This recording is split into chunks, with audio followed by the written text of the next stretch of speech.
Hello, everybody, and welcome. I'm your host, Danny Osmond. If you love podcasts, if you are passionate about your business, if you want to create and grow a podcast that will connect you with your ideal customers, and you want access to education, to resources, and to other amazing business leaders and podcasters who can help you do it better every single day, then this is the podcast for you.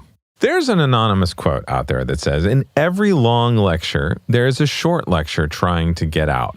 If you've ever bought a home, which I just did, and actually am selling my current home and closing on that, you've no doubt been overwhelmed by the deluge of documents begging to be signed. They're often on legal-sized paper. That stack of documents can be measured with a ruler. Who reads all that stuff? And how many times am I going to have to sign my name on this stack of papers? The latest tax bill from the current administration is quite hefty. It's 429 pages. That's longer than most novels. The Affordable Care Act from a few years ago weighed in at over 11,000 pages. Holy crap. But consider these timeless documents and speeches that truly qualify as being brief. The 10 Commandments, well, there's only 10 of them, right? The Declaration of Independence, it's less than 3 pages. The Pledge of Allegiance is 31 words.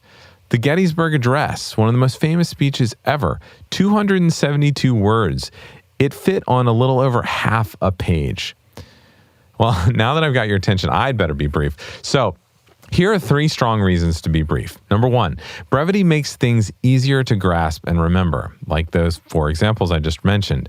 Number 2, people are more likely to read or listen to something that is brief. And number 3, brevity forces the writer or the speaker to be succinct and economical with their words.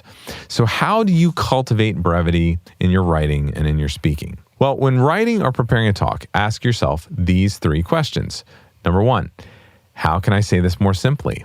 When possible, avoid the passive voice and use your words economically. Now, if I'd written that first phrase I just said in the passive voice, it would have sounded like this. When possible, the passive voice should be avoided. But instead, I chose, when possible, avoid the passive voice. Also, consider setting a goal not to exceed a certain length. And number 2, how can I say this more clearly? Use words that most people will understand. Don't repeat yourself. Say it clearly the first time. When in doubt, read it aloud. If you stumble through it, chances are you need to find a way to say it more clearly. And finally, number 3, the third way to cultivate brevity is, what fluff can I eliminate? After writing something, read through your work through the eyes of someone who has never read it. I do this when I edit podcasts. I listen through it again. Eliminate unnecessary adverbs and adjectives or anything else that isn't vital to getting your meaning across. And that's it. I told you it was going to be brief.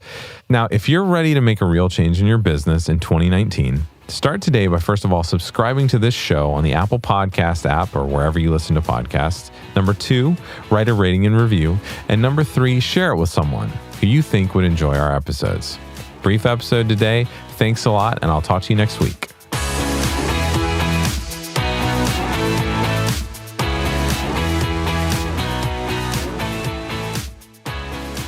On March 21st, March 25th, and March 27th, I will be presenting a webinar, basically bringing you up to speed on everything that's working right now in podcasting and content creation. I've just returned from PodFest, where I've gotten great statistics from Libsyn. We've also just had the Edison Research Infinite Dial report released.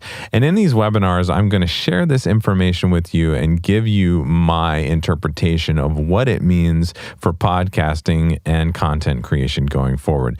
If you'd like to join me on these webinars, go to dannyosmond.com/list and sign up for my email list today. I will be sending information out to my email list on how to register for the webinars.